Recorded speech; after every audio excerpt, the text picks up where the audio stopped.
Hill Murray over in Minnesota, and I've had a chance to know his high school coach for a while now. Coach Reeves is really one of the premier high school coaches that I've ever gotten a chance to know. He was a Division I football coach for a very long time at many schools, including coaching for the Badgers. So you know he's coached well.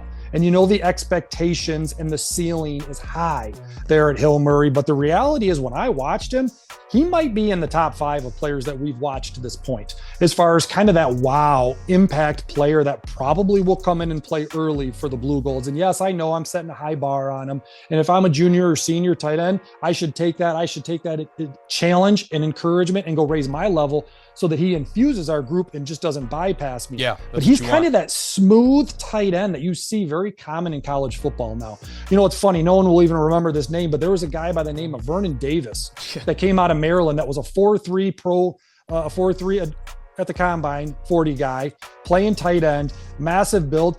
And, you know, he wasn't down with his dad. I got a chance to follow his process by working with Coach Hoffman and their program. The thing that really kind of stands out about Brad, he's like the general out on the field out there. You know, there's definitely some growth that needs to happen, especially with his ability to get a little bit better foot speed, a little bit more explosive in the lower body. But that's probably going to change the trajectory of how quickly he can play, because he's got all the feels of just how to navigate out there on the field, right? And in the back end, especially in all the quarters coverage that a lot of people will play, you know, if maybe UWEC, the Blue Golds, ask him to maybe even play some cover 3 or cover 2, I think he can handle it. I don't think the schematics are going to be the challenge for him.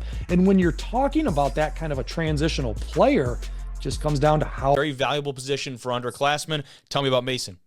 Yeah, Mason Werfolk out of Menasha going up, obviously, to the Blue Golds. What I kind of saw was almost a 4-position player. Again, I'm not sure if he can snap. I got to see players snap before I can say he's a 5-position player on the offensive line. But this is a kid that's got a tackle or guard ability to him, and mostly it's because of his physicality.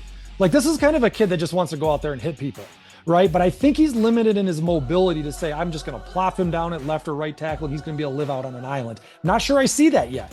So that's why I'm really excited to see Mason grow and develop. And, you know, we've talked a little bit about fence players. Listen, offensive linemen, they're never fence players because you need so many of them. So let's say if we recruit you, you're going to find a way to play. You're going to find a way out on that field. And again, I think in any one of those 4 positions. But he's like just trying to go out there and smash people. He's trying to go out there and get to the second level and use that physicality. That's an impressive trait. There's even a clip on there, and I can tell, you know, the officials kind of tell him, class of 2026, 2027s, especially classes of 2028s. When you look back at this past season, did you not play as much? Did you maybe play a lot? Everything still fundamentally comes down to your development. How much will you push to get even